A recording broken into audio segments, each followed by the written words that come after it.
Ito ang Radyo Pilipinas. Radyo Publiko. Radyo Pilipinas. Sa Maharlika Highway, hindi lang oras ang nawawala kapag sira ang daan. Minsan trabaho, minsan kaligtasan, at kung minsan, buhay. Kapag sira ang daan, tao ang nahihirapan. Ang Maharlika Highway ang pangunahing ugat na nag-uugnay sa Luzon, Visayas at Mindanao. So ito po nandito na. Kaya personal na bumisita si Pangulong Ferdinand Marcos Jr. sa Samar, kasama si DPWH Secretary Vince Dizon. Ang tawag po nila dito, sungkaan. Matatapos po tayo ng August. Pati po yung mga dinaanan natin kanina, maaayos din yon. Mismong mga residente ang nagsumbong sa Pangulo ng perwisyo at peligrong dulot ng sirasirang Maharlika Highway. Pupunta po kami ng center, buntis po ako. Tapos siyempre, yung mga lubak-lubak nga. Anong nangyari? Sumemplang po talaga. Lahat kami nasakay. Ako sir, ambulance driver ako. Ambulance driver? Oh, Lagpas 2 oras ang pagre-repair namin ng pasyente Katbalogan to Tacloban. Meron po na-experience si Kuya na may namatay along the way sa ambulansya. dahil hindi na umabot. Nag-bleeding dahil nga sa malubak. Hindi namin namalayan na patay na pala. Oo. Kasi President, papakita ko lang sa inyo. Reinforced concrete na yung ginagamit natin kasi puro truck ang dumadaan. Matibay na lahat. Makapal yung semento. Mas mabilis yung curing time, mga 7 to 14 days na lang instead of 28 days. These are the reinforcements. Opo, ito na ho yung dagdag na reinforcements pa ito. Matagal nang hinihintay ng mga Pilipino ang mas maayos na biyahe. Nung bago ito, maganda pa ito eh. Naalala ko kami nung dinala kami rito nung father ko, kaya may Maharlika Highway. Para meron tayong isang highway mula Apari hanggang Hulo. Yung commercial traffic natin. Sa buong bansa, tuloy-tuloy ang trabaho. Isa-isang inaayos ang mga bagay na magpapagaan sa buhay ng mga Pilipino. Dahil kapag gumaan ng biyahe ng tao, mas mabilis umusad ang buong bayan. ito ang Presidential Broadcast Service Radyo Pilipinas. Radyo Publiko. ng Bagong Pilipinas para sa Bagong Pilipino. Naghahatid ng mahahalagang balita at impormasyon na guugnay ng pamahalaan sa sambayanan. Tulay sa himpapawid ng serbisyo publiko. Radyo Pilipinas. Radyo Publiko. Ang boses ng Pangulo. Sa Iloilo, Radyo Pilipinas. 585 AM. Oras sa Radyo Pilipinas, alas 9:08 sa aga.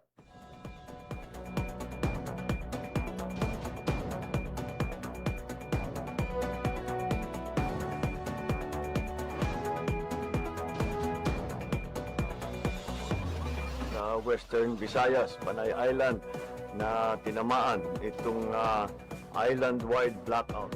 Ang pagsunod mo gate sa maasim watershed. Pinaka-purpose nila ini para sa operation nato. We have that in collaboration with the Department of I am Health. again standing up. Mapiktahan ang ila freedom of expression. Sa Office of Civil Defense naman po, balita, issue, kag iban pa. Diri sa Radyo Pilipinas. Radyo Publiko.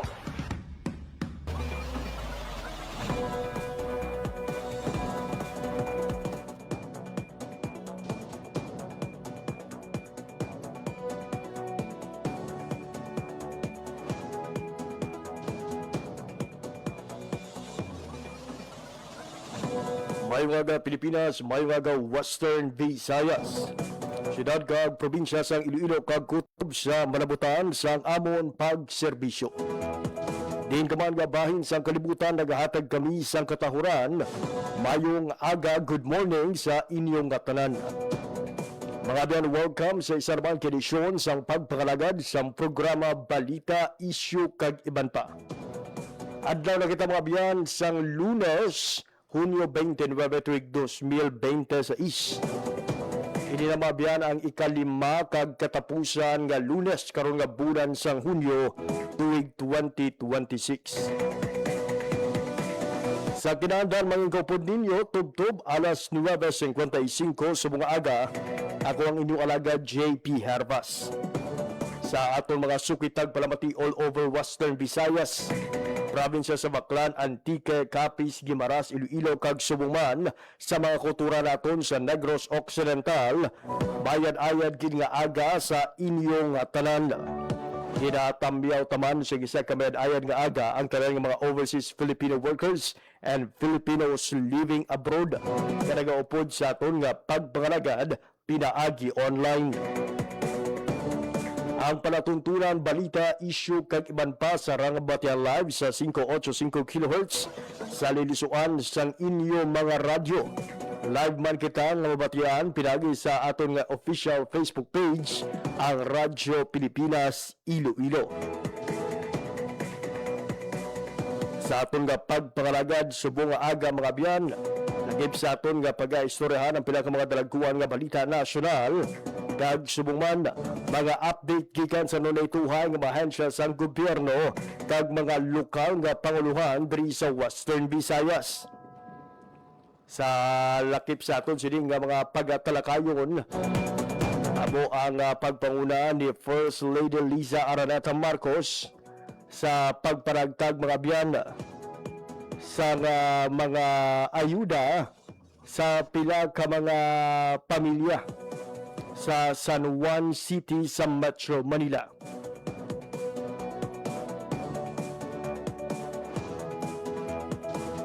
Ginapangunahan mga biyan sa unang ginang ukon sang First Lady ang bawat bayan makikinabaw kung BBM Rice Distribution sa PhilAll Sports Complex sa San Juan City.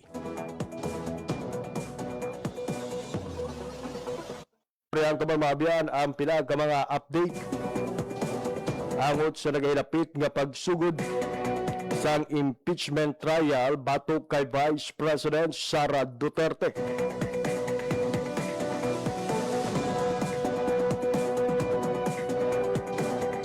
Ginpabutyag sang House Prosecution Panel nga handa na sila sa medyo malaba-laba nga litis mga biyan batok kay Vice President Sara Duterte.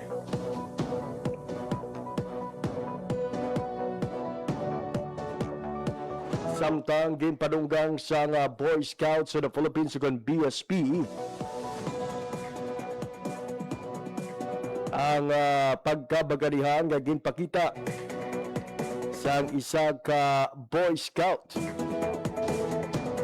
sa nagluntad mga biyan nga shooting incident sa nagligad iyang nga simana dito sa Tacloban.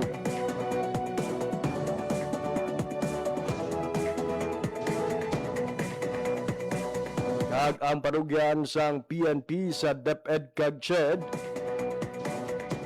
para pabaskugon ang safety kag security plan para sa talan nga mga off-campus activities. Aton nga pataton sa digid lamang madugay.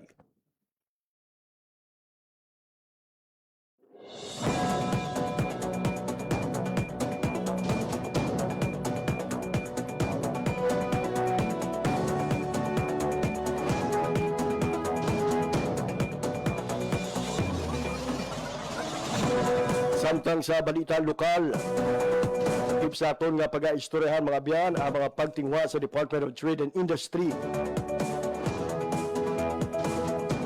kag subuman sa Department of Agriculture.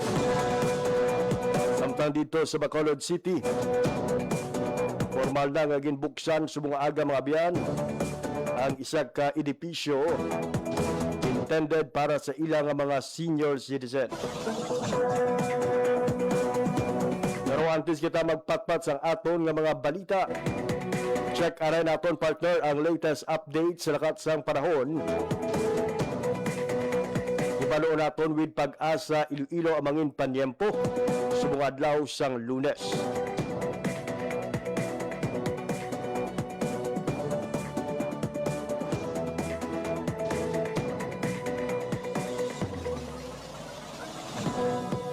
Ibalo naton with Pag-asa mga abyan kung mangin maulanon bala o kung mainit ang aton subong nga Lunes. Kag kamustaon taman ang extended weather outlook sa ang ila sining nga opisina.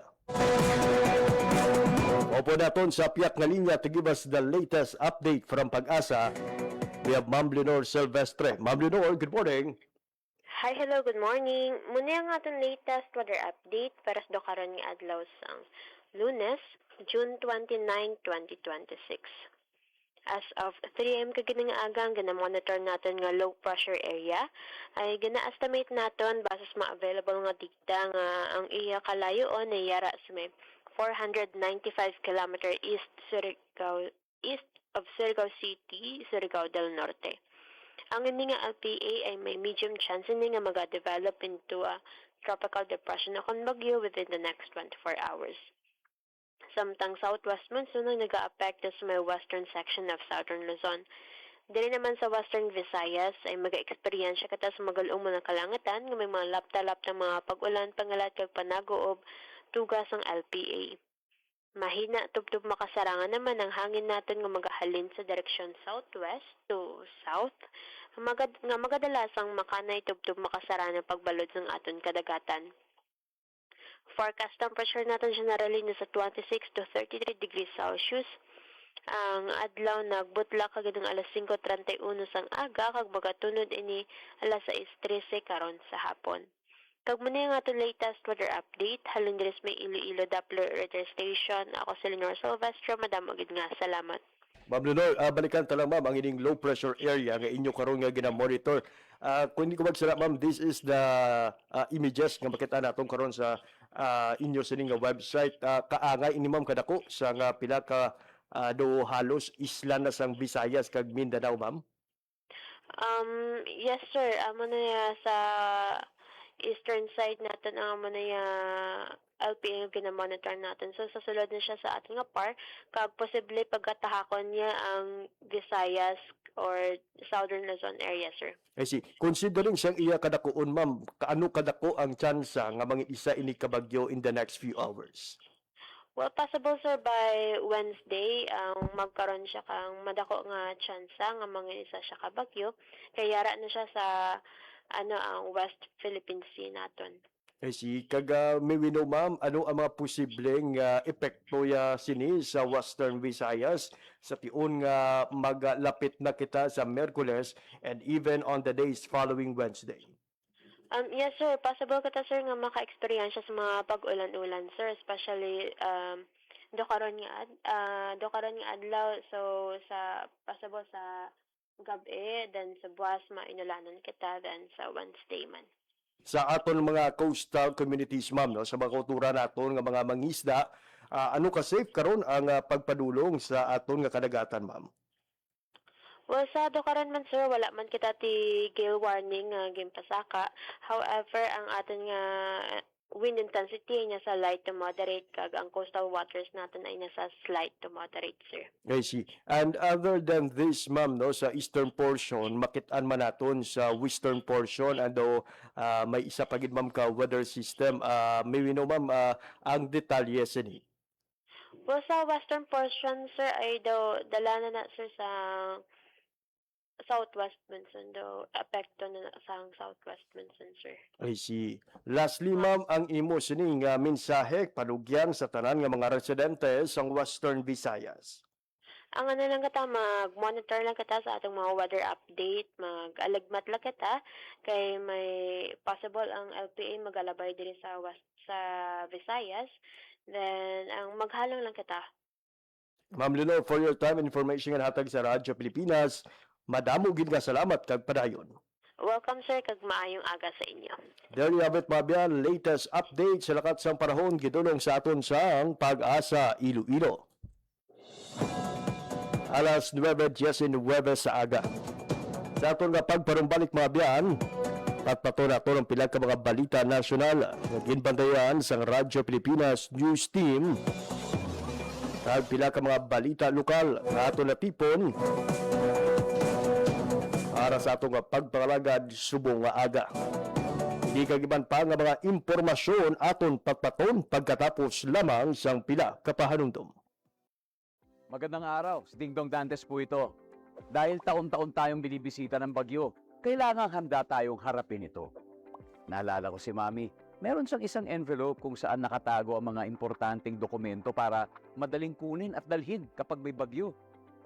Ang misis ko naman, may nakahanda palaging emergency go bag na may lamang damit, gamot, pagkain, tubig at pera na kasya hanggang 3 araw sakaling kailanganin namin pumunta sa evacuation center. At syempre, ang toka ko, bago pa dumating ang bagyo, sinisilip ko na kung may mga butas ba yung bubong o ang ibang parte ng bahay na kailangang i-repair. Nakamonitor din ako sa updates ng pag-asa tungkol sa bagyo. May kanya-kanyang responsibilidad sa bahay para sure na ligtas ang buhay. Dahil #panatag ang may alam. Maging panatag Pilipinas.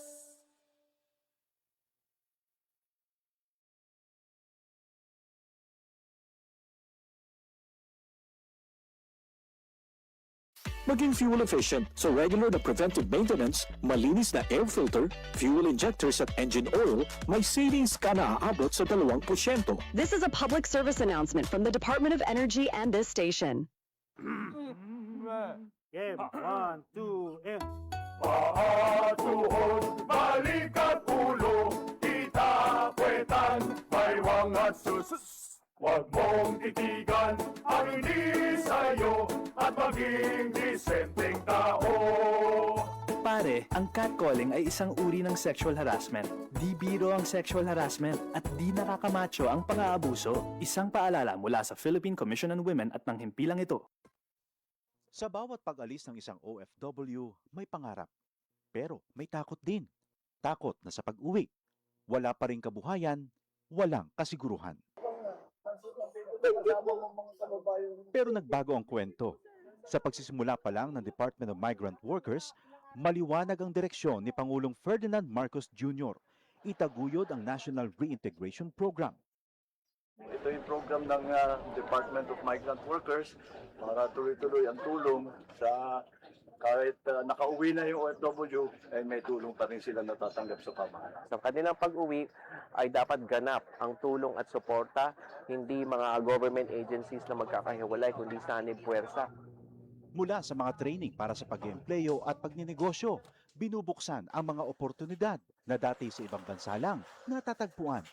Last week, personal na binisita ng Pangulo ang iba't ibang training na ibinibigay ng DMW. Tulad ng negosyo ng soap making sa Laguna.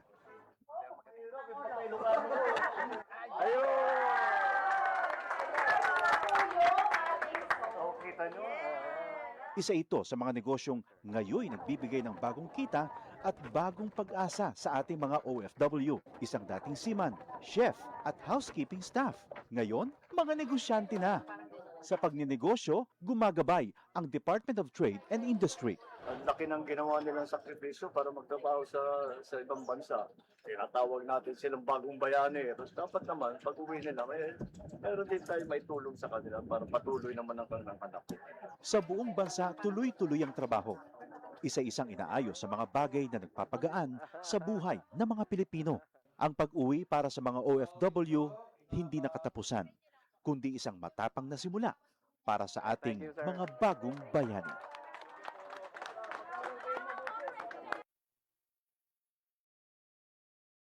Para sa Radyo Pilipinas, alas 9:23 sa aga, sa gyapon nagapamati ka buo sa pagbangalagad sa programa Balita, Issue kag Iban pa.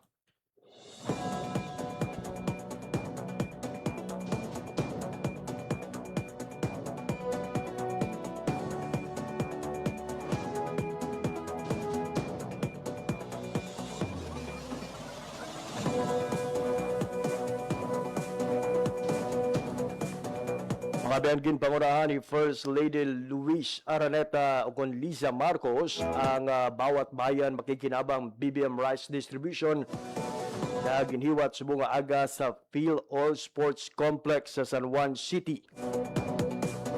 Kaupod siyang First Lady si San Juan City Mayor Francis Zamora na nagpanagtag sang 10 ka kilo nga bugas sa mga benepisyaryo sang gobyerno. Hindi pa matuod mga biyan sa padayon nga pag-suporta sa karon nga administrasyon sa aton nga mga kauturan, especially nga ti sa subong, with the impact mga biyan sa nga ginagamos sa Middle East. Nagresulta sa pagtimbuk sa presyo sa produktong petrolyo, madamo nga mga balaklon ang nagmarahal.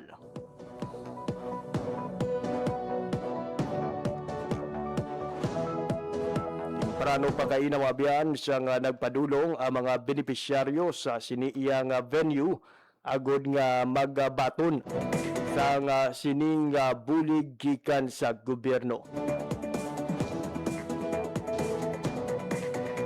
Ang libre nga bugas mga biyan ang ginapatuman si danom sa programa Mula sa Puso para sa Pamilya na ginapangunahan ni First Lady Liza Araneta Marcos. Katuyan sa sining nga programa na magpalabot sa direkta nga bulig sa mga pamilyang Pilipino.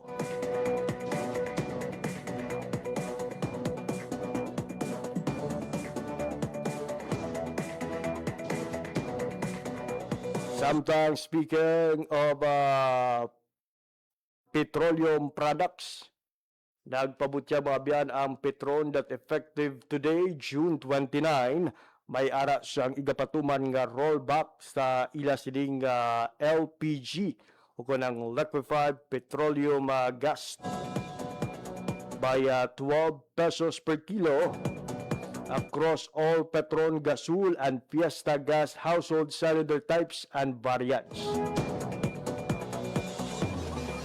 Samtang sa ibang paraton nga balita nasyonal,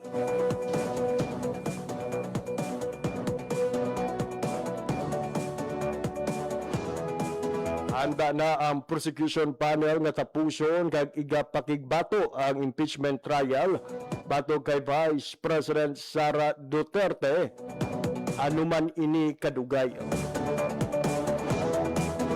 Suno kay House Prosecutor kag Manila 3rd District Representative Jewel Chua, walang bibitiw sa siniiya nga away anuman ini kadugay. Ini ang nangin sabat sa mamalidha kasunod sa nangin pahayag ni Senate President Sherwin Gatchalian na posible maglawig sa 7 tubtob 8 ka bulan ang nasambit nga impeachment trial. Subong man ginatag ni Chua nga ang ginpangabay nga sa 62 kadlaw sa proseksyon para sa presentasyon sang ebidensya ang wala nagakaulugan sang insakto nga kadugayon sang bug-os nga trial. Ginpaatag man sa nasambit nga mamalida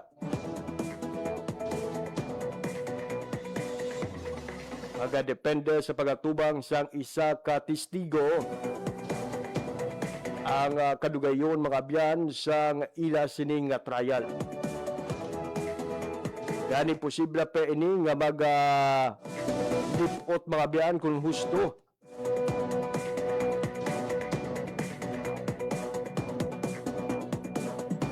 Kung maka-file ang mga prosecutor sang duha tubtob 3 ka testigo sa sulod sang isa kadlaw. Samtang dugang pa ni Chua, posible man nga magpa-desisyon ang prosecution nga hindi na pag-ipresenta ang tanan sa 4 ka articles of impeachment. Una sa pamatyagan nila, bastante na ang mga naunang ebidensya para makuha ang hatol nga guilty. Ano naman nga biyan nga sa maabot nga Lunes,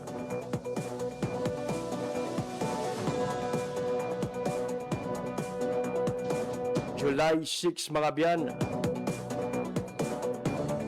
natala na nga suguran ang impeachment trial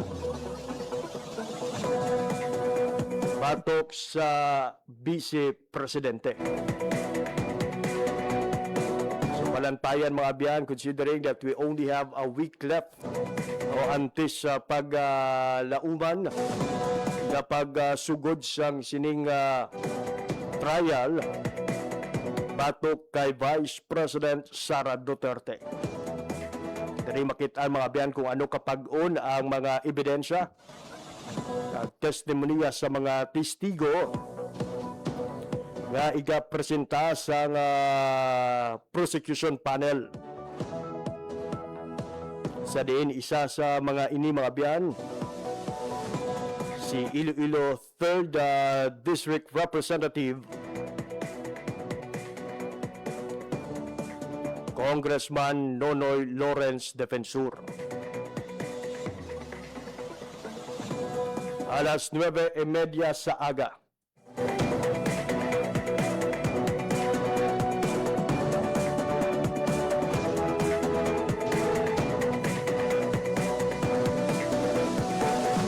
Sa ibang pangidaton nga balita, nagbisita ang Boy Scouts of the Philippines ug BSP sa pamilya ni Scout Chris Lawrence Fabian para igawad ang posthumous igawad sa posthumous ang Gold Gallantry and Heroism Award, ang ginakabig pinakamataas na pagkilala sa organisasyon para sa outstanding contribution sang kaisog kag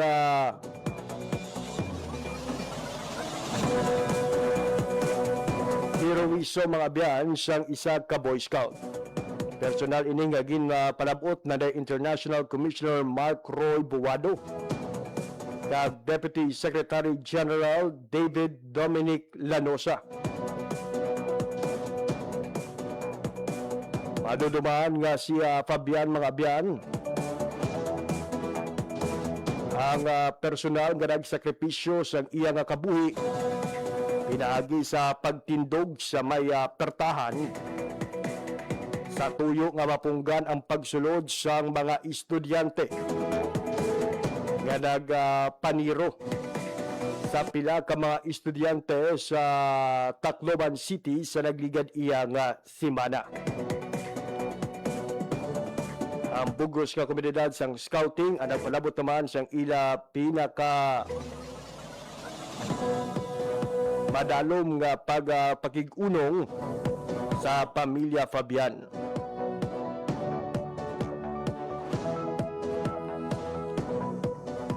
Kag sa kaangot nga balita,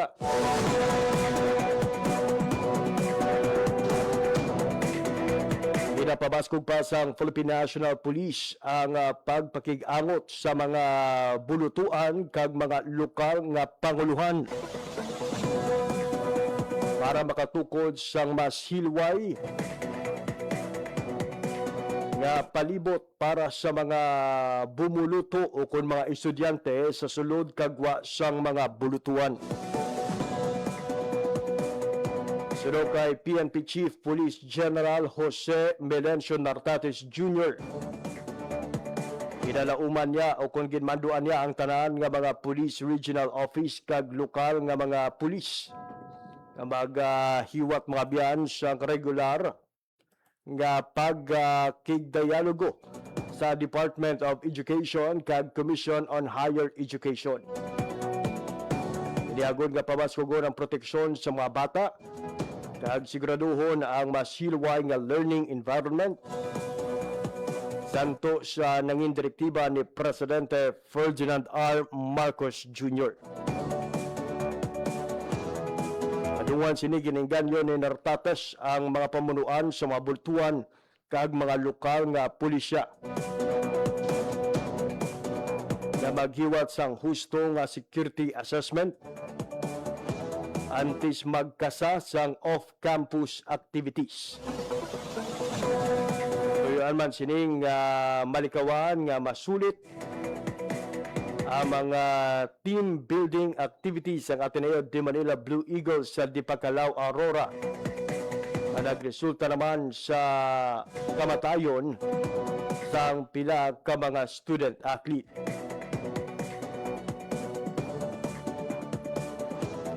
Oras sa Radyo Pilipinas, alas 9:34 sa aga. Samtang sa aton nga pagpanumbalik, istorya naman nato mga biyan ang pinaka mga dalaguan nga balita lokal nga mga updates gikan sa noituhay nga ahensya sa gobyerno diri sa rehiyon sa East. Ang updates gikan sa Department of Trade and Industry kag Department of Agriculture, natip na ang Department of Agrarian Reform kag mga lokal nga panguluhan sa Bacolod City kag iban pa nga mga area sa Western Visayas aton patpaton pagkatapos lamang sang pila ka pahanumdum. Time to celebrate kulturang Pinoy, tradisyon, musika, sining, literatura at iba pa. Anything and everything fun and Filipino. Ito ang Pinoy Kultura. Flight PR 1043, now boarding. Hey, that's us! Vacation, here we go! Always love flying the first and oldest commercial airline in Asia, our very own flag carrier, Philippine Airlines. Dreaming of love while cruising at high altitudes. Did you know this track was specifically made for Philippine Airlines back in the 70s? Composed by Jose Marichan and arranged by Ryan Cayabyab. Closer to heaven with 30,000 feet. Brings back good old memories, at the same time, creating new ones with a new generation. Oo, ang ganda pa naman ng kanta. Leave all your worries as we soar over the clouds. I don't know about you, but I always feel a sense of pride every time I see our flag carrier on airports or up flying high in the sky. They'll be shooting stars through time and space. Yan ang Pinoy Kultura because our culture is cool. Sana'y tiyakin ng mga magulang kong maipanganak akong malusog. Kumain si nanay ng may sustansyang vitamin A panlaban sa impeksyon. Para din sa mata, balat, bumbunan at mga buto. Ayon, pampabuhay ng dugo at muscles. Ayodin, pang-iwas sa komplikasyon at pagiging abnormal. Importante din ang check-up kay doktor. Kasi healthy nanay, ganda buhay.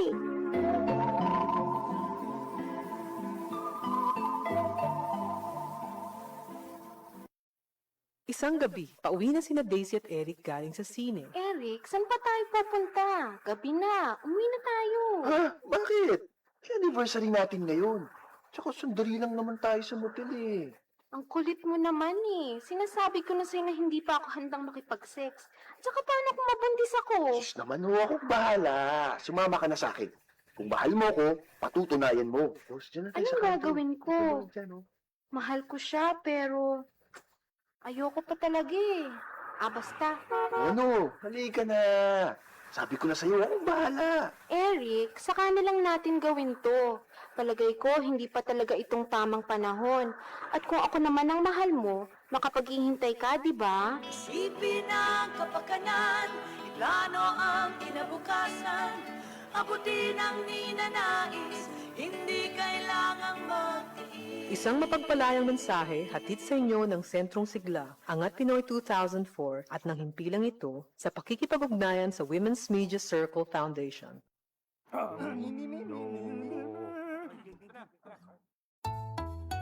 Ang sumitsit ay pangmangmang, ang sumipol ay panghunghang, ang babae sa lansangan, huwag iritan kundi igalang. Pare, ang catcalling ay isang uri ng sexual harassment. Di biro ang sexual harassment at di nakakamacho ang pang-aabuso. Huwag iritan kundi igalang. Isang paalala mula sa Philippine Commission on Women at ng himpilang ito.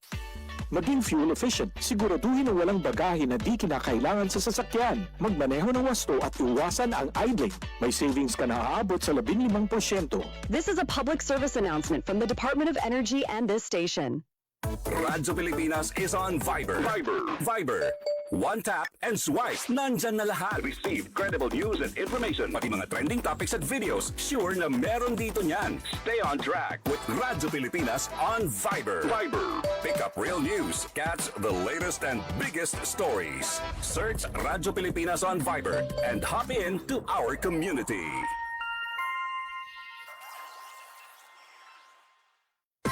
Time to celebrate kulturang Pinoy, tradisyon, musika, sining, literatura at iba pa. Anything and everything fun and Filipino. Ito ang Pinoy Kultura.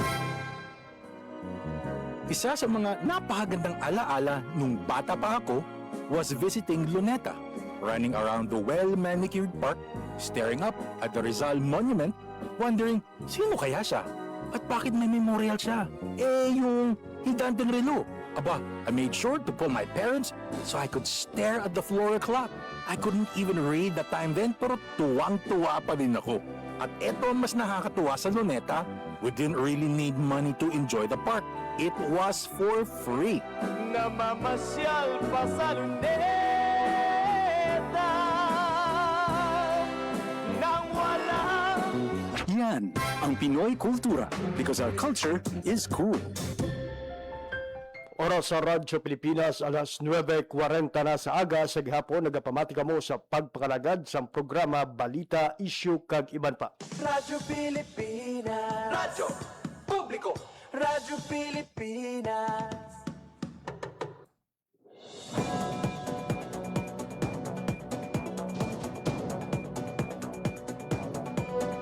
Kabe nangin maduagon kag madinalagon ang nangin selebrasyon sa Pride Month sa syudad sang Iloilo.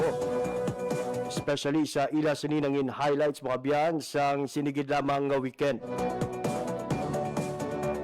Kung madudumaan personal nga nagbisita sang nagdigad iyang mga episode sa aton sini nga pagpakalagad, ang pila sa mga nagpasakop pangabyan sa search for the next SOGI SC Ambassador sa Iloilo City. Sa nagligad nga Sabado mga biyan, personal na nga formal na nga ginahingadlan ang karon nga tuig nga tagdaog sang search for the SOGI Ambassador, and for the first time naghalin ini maabiyan sa probinsya sang Iloilo. Kiningadlan nga SOGI SC Ambassador 2026 si Mex MJ Baisa. Gikan maabiyan sa Banwa sang Kabatuan. Isa ka manunudlo nagpakita sa iyang grace, confidence kag heartfelt story. Naghatag ini inspirasyon sa mga judges kag mga tumalanaw, earning the honor of becoming this year's SOGI SC Ambassador. Upod ni Baisa ang mga iban pa nga mga ginhingadlan nga tagdaog sa pagpasangkad sang ila sining misyon sa edukasyon, inclusion kag pride. Giningadlan nga SOGI Education Minister si Francesca Chua, SOGI Education Envoy si Dan Borse, Iloilo Pride Ambassador Sanday Rencel Dyson kag Washley Diaz, and also recognized for their outstanding performance bilang SOGI SC Ambassador runners-up Sanday Kent Gallardo, Janre Fulbaster, Francis Palma kag Chris Lawrence Salinas. So congratulations kida sa mga tagdaog sa SOGI SC Ambassador 2026. And of course mga biyan sa Office of the LGBT Affairs Iloilo City sa isa naman ka madinalagon nga pagkiwat sa National Pride Month celebration diri sa syudad sang Iloilo. Oras sa Radyo Pilipinas, alas 9:44 sa aga. Sa gihapon mga biyan, nagapabati kamo sa pagpangalagad sa programa Balita, Issue kag Iban pa.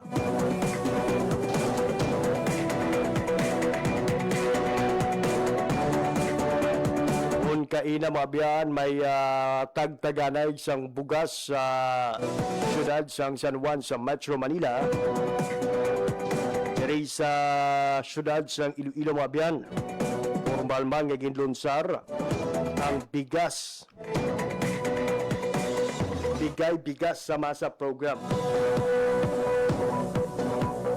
Ibalo naton ang detalye sang sining nga balita sa live report ni Lodi Marian Grace Erenieta. Radyo Pilipinas. Radyo Pilipinas. Report. Lods, good morning. Lods, good morning. Sakto ina no formal na nga gin-launch diri sa aton sa syudad sang Iloilo ang bigay-bigas sa masa rice program subong nga Lunes, June 29 ang inilods no nga bigay-bigas sa masa rice program isa ini no sa mga bulig sang administrasyon ni Presidente Ferdinand R. Marcos Jr. sa aton no nga mga nanuhay-tuhay nga sektor diri sa pungsod Pilipinas. So diri nga lods sa aton sa syudad sang Iloilo may ara kita 41,958 ka mga Ilonggo household gikan sa nanuhay-tuhay nga sektor no ang makabenepisyo sa sini nga rice program. Gipahayag lods ni Mayor Raisa Treñas Chu nga nakabaton ang Iloilo City Government sang 72 million pesos nga pondo nga gin-download ini no sang national government para sa pagpatuman sang aton man nga rice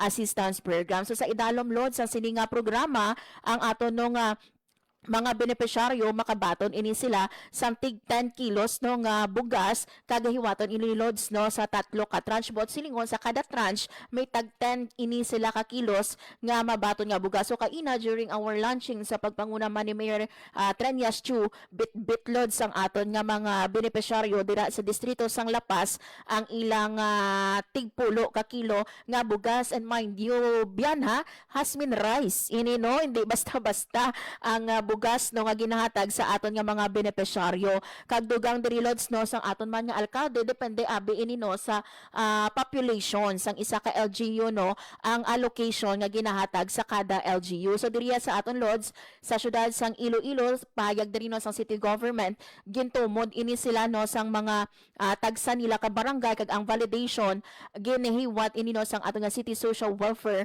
and Development Office. So ari bala lods no pamatian naton ang kabahin lang sang pahayag ni Iloilo City Mayor Raisa Treñas Chu kadungan lods no sa sini nga launching sang bigay-bigas sa masa rice program. Sa aton pinalangga nga Presidente Bongbong Marcos. Pag-download yung dinhi sa mga syudad kag probinsya para mabuligan ang aton nga mga pumuluyo.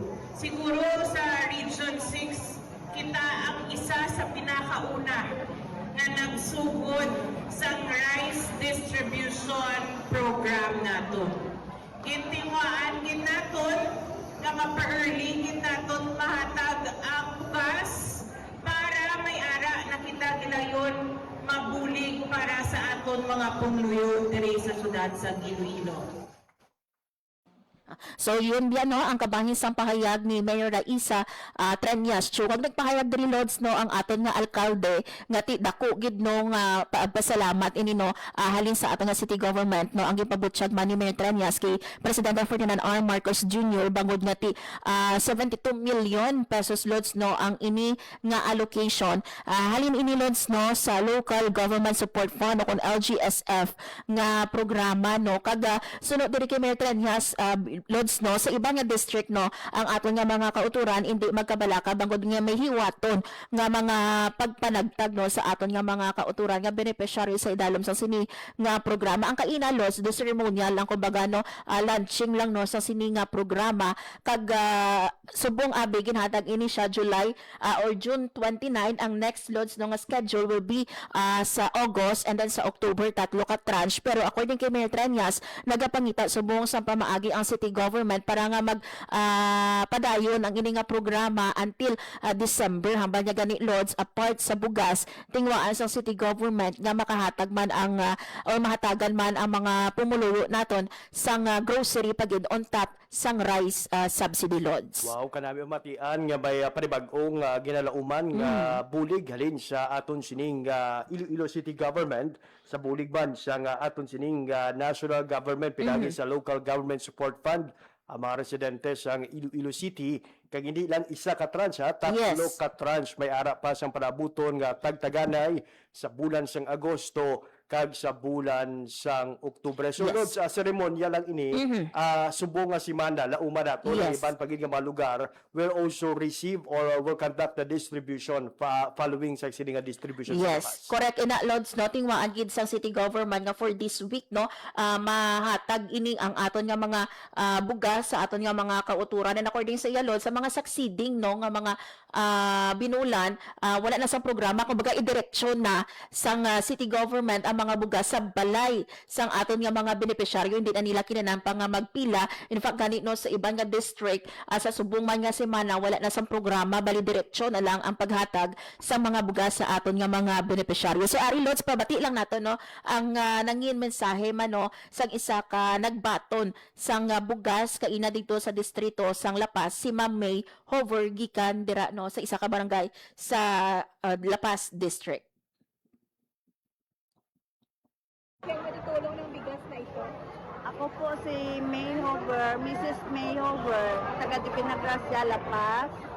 Nako, napakalaking tulong sa amin kasi nakabawas ng 1 linggong budget namin, kaming dalawa ng anak ko. At siyempre, salamat sa ating Pangulo, nagbigay siya ng tulong sa atin ng bigas. Salamat.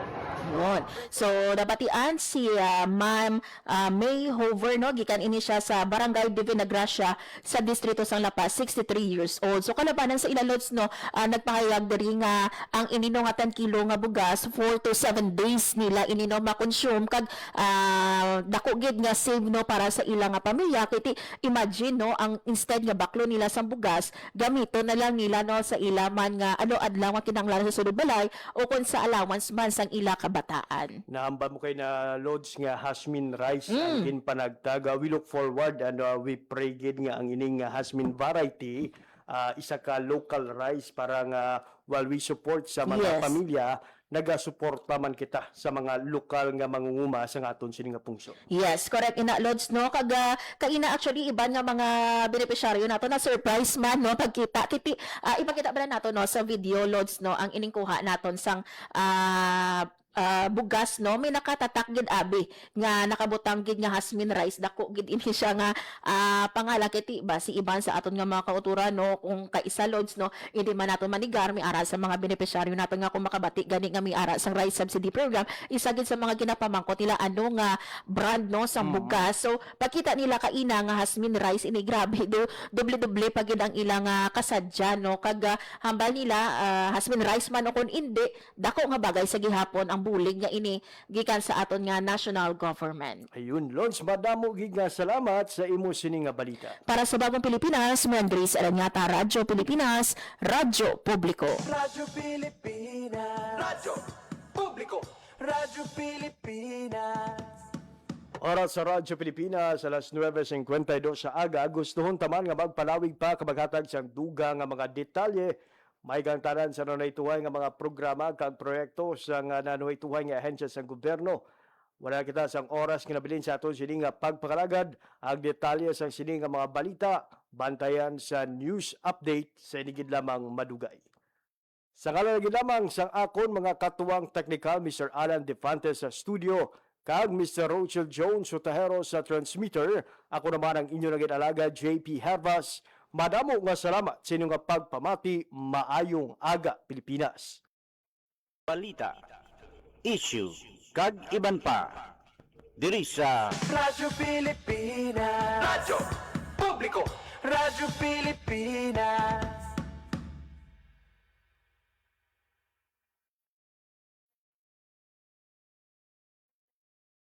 Ang inyong tulay sa himpapawid ng serbisyo publiko. Ang Presidential Broadcast Service, Radyo Pilipinas, Radyo Publiko. Radyo Pilipinas. Radyo Publiko. Kinilala ng pang-international at prestigyosong Asia Pacific Broadcasting Plus Awards 2025 para sa kategorya ng Government Streaming. Ito ay dahil sa epektibo nitong pagsasanib ng mga tradisyonal na media tulad ng telebisyon, radyo at print para masabayan ang mabilis na pag-inog ng mundo ng digital at social media tungo sa mas epektibong paghahatid ng mahahalaga at napapanahong mga impormasyon sa mamamayang Pilipino. Kinilala rin ang Radyo Pilipinas dahil sa patuloy na pag-akyat ng rating. Ngayon ay matatag sa pang-4 na pwesto sa Mega Manila ayon sa pinakahuling Nielsen Radio Audience Measurement Survey. At sa social media, nakamit ang mahigit 2,000% pagtaas ng bilang ng mga sumusubaybay sa Radyo Pilipinas page sa unang bahagi ng 2025. Patunay ito na ang inyong Radyo Pilipinas Radyo Publiko ay tunay na kaagapay ng inyong pamahalaan sa paghahatid ng serbisyo sa mga mamamayang Pilipino. Mula sa aming lahat, sa ngalan ng inyong pamunuan at mga kawani ng Presidential Broadcast Service, kasama ang inyong mga himpilan ng Radyo Pilipinas sa buong kapuluan. Maraming salamat po sa inyong lahat, sa inyong pagtangkilik at pagkilala. Radyo Pilipinas. Radyo Publiko. Radyo Pilipinas. Radyo Publiko.